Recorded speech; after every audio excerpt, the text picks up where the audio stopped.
Hermanos, Dios les bendiga. El presente video es parte del material que les ofrecí para el desarrollo del análisis teológico que hemos venido abordando dentro de la clase. Dijimos que para el análisis teológico resulta fundamental el que yo reconozca cuáles son las bases doctrinales y teológicas que poseo en mi desarrollo ministerial.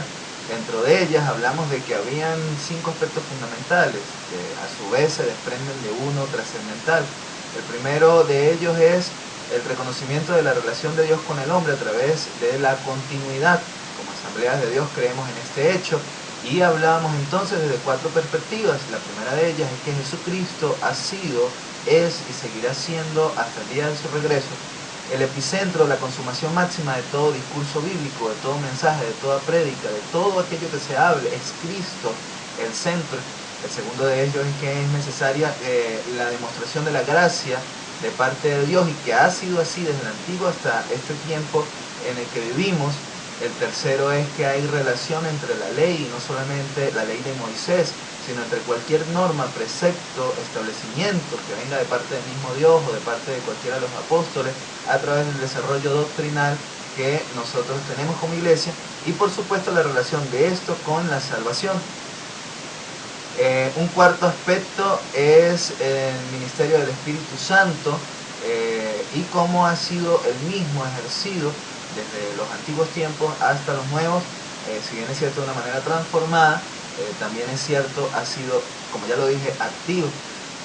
El análisis teológico lo vamos a desarrollar realmente a través de 5 pasos fundamentales. El primero, y luego de tener aquellas bases ya presentes en mi estructura, el primero es determinar cuál es el punto de vista de mi persona acerca del alcance y de la relación de Dios con el hombre.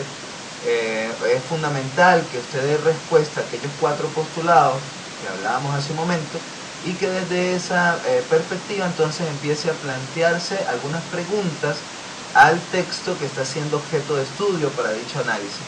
El segundo aspecto es identificar las implicaciones que ese punto de vista tiene para el texto que estamos analizando. Ya vamos a desarrollar un ejemplo en el que demos más claridad a estos 2 principales puntos, a estos 2 primarios puntos. El tercer aspecto es evaluar la extensión del conocimiento que había al alcance de las personas de aquel tiempo, a las personas que realmente se le destinó el mensaje. Un cuarto punto es determinar si el significado que tuvo para los destinatarios originales a la luz de sus conocimientos realmente fue el verdadero. Y un quinto y último elemento es identificar el conocimiento adicional acerca de este tema que está a nuestro alcance gracias a la revelación bíblica posterior. Les digo que vamos a desarrollar un ejemplo, y ese ejemplo tiene mucho que ver con el tema que estuvimos desarrollando en clase. El pasaje es Hebreo 10, 26 al 27, y como les digo, vamos a ir desarrollando cada uno de estos puntos sobre la base de ese texto. Lo primero que yo tengo que hacer es ver cuál es el supuesto que ese texto me da. Dijimos, de acuerdo a algunas inquietudes que surgían en la clase, que hay 2 supuestos fundamentales. El primero de ellos es, ¿pierdo o no pierdo la salvación conforme a este pasaje? Pero al mismo tiempo, este pasaje pareciera que nos hiciera ver que la salvación la pierdo cuando peco sabiendo que estoy pecando, cuando peco sabiendo que estoy cometiendo un error, sabiendo que no lo debo hacer. Vamos a buscar la manera de responder a lo largo de estos 5 pasos que estamos empezando a desarrollar a ese supuesto original y a ese planteamiento original. Lo primero que hago es establecerme interrogantes que al final deben ser respondidas. El primero de ellos es Jesús revelado como el único medio para la salvación eterna en este pasaje. El segundo, habla el versículo de la ruptura, de la separación, de la gracia, de que la gracia finaliza cuando yo cometo un pecado deliberado. Otra pregunta pudiera ser, ¿establece diferencia entre la práctica de un pecado constante y de un pecado deliberado este versículo? Y una quinta y última pregunta que yo me planteo acá es, ¿denota el pasaje acciones relativas al Espíritu Santo? ¿Establece relación entre la norma y la salvación? Básicamente, así como esta, usted puede hacer cualquier otra cantidad de preguntas que del texto que usted esté analizando se pueda desarrollar o plantear. Entre más preguntas plantee, evidentemente mayores respuestas va a conseguir y por supuesto mayor piso o mayor fundamento va a tener para las conclusiones máximas a las que usted llegue. Un segundo aspecto, un segundo punto dentro del análisis teológico es identificar las implicaciones que desde el punto de vista que yo poseo hay para el pasaje. ¿Qué perspectiva? ¿Cómo afronto yo el pasaje? Si mi supuesto es pierdo la salvación, que es el caso de Hebreos, pierdo la salvación con el hacer un pecado, yo inmediatamente, dentro de la perspectiva doctrinal que tengo, doy respuesta a las dos interrogantes que me planteaba. La primera era, ¿puedo o no puedo perder la salvación? Inmediatamente respondo, sí la puedo perder. Pero ¿desde qué perspectiva, bajo qué precepto la llevo a perder? Que implica la segunda interrogante. Se pierde con hacer un pecado sabiendo que estoy pecando y ya con ese pecado que aparentemente sería deliberado, entonces pierdo inmediatamente la salvación. Mi postura personal es creer que no. Yo no peco y inmediatamente pierdo la salvación, porque imagínense cómo estaríamos perdidos todos indudablemente. Entonces, desde esa perspectiva con la que yo afronto el pasaje, empiezo a desarrollar el tercer punto. ¿Cuál es el conocimiento teológico que aquellas personas tenían para el alcance de su tiempo? El autor está hablando acá en Hebreo a judíos que ya se habían convertido al cristianismo, es decir, a judíos que, si bien es cierto, reconocían la ley, las implicaciones que la ley tenía, también empezaban ahora a distinguir, a reconocer y a degustar incluso de los elementos de la gracia que es en Cristo Jesús. Es decir, por eso el autor se toma la libertad de desarrollar su discurso dando un pareo entre las implicaciones de la ley, entre las implicaciones de la gracia, pero desde un fundamento que no podemos descontextualizar, desde la implicación que el sacrificio da.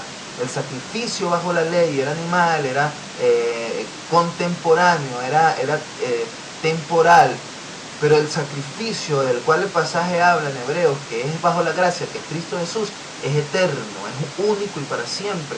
Y desde ese elemento central que no podemos obviar, es que el autor empieza a dar relación entre la ley y entre la gracia y por supuesto a desarrollar su mensaje.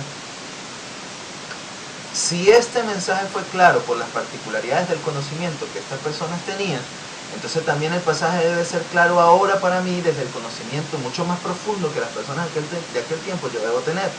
El mensaje fue claro para ellos, no hay otro sacrificio aceptable por el pecado que no sea la muerte de Cristo Jesús en la cruz. Ese mensaje debe ser igual de claro para mí y por supuesto debe ser el mensaje que yo con claridad le haga llegar a todos aquellos a los que le hable, a los que le predique, a los que les dé asesoría, consejería o a los que logre impactar a través de este pasaje, incluso como era el caso que veíamos en el estudio que hicimos en el salón. Si alguien llega con referencia a este pasaje con dudas, este debe ser el primer mensaje de que yo debo dar para poderlo sacar de su error y para poder aclarar la duda. Un quinto paso es ya la redacción del análisis como tal. Acá lo presento en una diapositiva y lo presento de una forma muy corta, pero la idea es que se pueda ampliarlo, redactar, desarrollar de una manera más profunda en su estudio este quinto y último paso. Empiezo a reconocer cuáles son los elementos que a la luz de la misma escritura me permiten salir de dudas conforme al postulado principal. Si el mensaje resultó claro para los destinatarios originales, debe serlo claro para nosotros hoy día. Si existe un principio que yo deba o crea que debo demostrar a la luz de la doctrina que conozco, deben existir entonces pasajes que me permitan brindar dirección acerca de dichos principios. Y si el texto no hace referencia a mi supuesto principal, que fueron aquellas dos preguntas que originalmente me hice, entonces, ¿qué pasajes hay o que sí lo hagan, que sí lo confirmen, o que por el contrario lo desmientan y me aclaren entonces que estoy en un error? Básicamente voy a hacer referencia a algunos de los pasajes, allí ustedes los tienen anotados, básicamente voy a hacer referencia a algunos de los pasajes que me permiten a mí dar respuestas rápidas y conclusiones rápidas al elemento que había sido mi supuesto principal. Como le digo, la idea es que usted sí profundice y sí redacte o escriba en el momento de su estudio un poco más acerca de las conclusiones a las que cada pasaje le haga llegar. Yo lo primero que hago es buscar un pasaje que para nosotros es clave en función de lo que significa la salvación de parte de Dios, y este es Juan 3:16. Juan 3:16 nos dice: porque de tal manera amó Dios al mundo que ha dado su Hijo unigénito para que todo aquel que en él cree no se pierda, mas tenga vida eterna. Ahí hay un elemento fundamental: la vida que viene de parte de Dios es una vida eterna. El regalo, la dádiva, la provisión que viene de parte de Dios es la vida eterna. Por tanto, sabemos bien que lo que Dios da no lo quita, y que por ello la vida eterna no es algo que Dios mismo nos vaya a quitar. Por ello yo hago referencia acá a una especie de lucha que va a dar luces a mi principal conclusión. Hay una salvación garantizada por Dios, Una salvación que no perdemos porque Dios no la quite. Pero también vamos a conseguir pasajes en la Escritura, como es el caso de Efesios 2, del 8 al 9, y aún incluso Filipenses 2:12, que es el que voy a hacer referencia, que me hablan de un segundo elemento, la responsabilidad del cristiano dentro de la preservación de un regalo que ya le ha sido dado de manera eterna, que le ha sido provisto de manera eterna por Dios. Filipenses 2:12 nos dice: por tanto, amados míos, como siempre habéis obedecido, no solo como en mi presencia, sino mucho más ahora en mi ausencia, ocupaos en vuestra salvación con temor y temblor. El apóstol le está dejando ver claro a la iglesia de Filipo que es necesario que nos ocupemos, que tengamos responsabilidad de la salvación que ya nos ha sido dada. Con temor y temblor, dice él, es decir, con afán, con interés, con importancia, con reconocimiento de que debo cuidar dicha salvación. Hebreos 2, versículo 3 nos dice: ¿cómo escaparemos nosotros si descuidamos una salvación tan grande? Está hablando de que en el antiguo tiempo fue anunciada la salvación y los que no creyeron se perdieron. Ahora cuánto más nosotros, que no solamente creemos por fe mirando a Cristo que debe venir, sino que en este caso ya nosotros mirando a un Cristo resucitado, a un Cristo crucificado, a un Cristo que está vivo y a un Cristo que da a través de su Santo Espíritu, que mora en mi testimonio de su obra. Entonces, hermanos, pudiéramos dejar claro de que hay dos preceptos fundamentales. Hay una salvación dada, garantizada eternamente por Dios, pero que también hay que cuidarla por ser responsabilidad del cristiano el cuidado de la misma. A todas estas no hemos dado respuesta. Pierdo la salvación por pecar deliberadamente. Hay un hombre en la Biblia que Pablo destaca y que nos va a dar luces o respuestas hacia esto. Ese hombre es Demas. Demas era un creyente. Demas es referido en Colosenses 4:14 por Pablo diciendo: os saluda el médico amado Lucas y Demas. Después en Filemón 1:24 dice: Marcos, Aristarco, Demas y Lucas, mis colaboradores, se despiden de ustedes. Está hablando de un hombre creyente, de un hombre de fe, de un hombre que formaba parte de su círculo, de un hombre que formaba parte de su ministerio, del trabajo ministerial.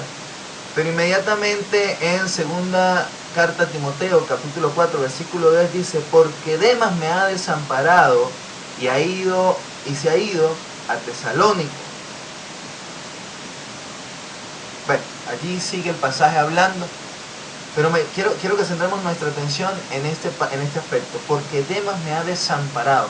Pablo hace referencia a que Demas amó más al mundo, a que Demas se fue tras su deleite, tras su concupiscencia, a que Demas progresivamente, es lo que incluimos nosotros hoy a la luz de este pasaje, a que Demas progresivamente se fue alejando del establecimiento del reino mismo, de la intimidad misma, hasta el punto en que llegó el momento en que terminó dando la espalda por completo a Cristo y devolviéndose a donde había sido sacado, a su deleite en el mundo. Como conclusión máxima, hermano, quiero reflexionar acerca de lo siguiente. No es que yo haga un pecado sabiendo que estoy pecado y ya por ello pierdo la salvación. No es que por un pecado cualquiera que yo haga, Dios va a quitar, mucho menos, su gracia. Lo que este pasaje hace referencia estrictamente es que cuando en ese tiempo los hebreos, cuando yo hoy por hoy como iglesia voy llevando una vida de acumulación de pecado, ese pecado me va a ir separando de Cristo, ese pecado me va a ir separando de su intimidad, ese pecado me va a ir separando de Él, de su presencia, y puede llegar el momento en que yo, aún sin darme cuenta, dé la espalda por completo a Cristo. Reflexión última: no nos arriesguemos, busquemos vivir una vida en santidad, busquemos vivir una vida plena en Cristo, con intimidad en Él, en la sana doctrina y bajo los elementos principales de la santidad y del buen testimonio. No nos arriesguemos a darle la espalda a Cristo sin saber ni siquiera cuánto, porque en efecto la salvación la podemos perder a la luz de la palabra por una acumulación de pecados que nos haga renunciar al sacrificio máximo y único que nos puede dar la salvación. Espero el material haya sido de apoyo y por supuesto sirva para el desarrollo de su trabajo. Dios le bendiga.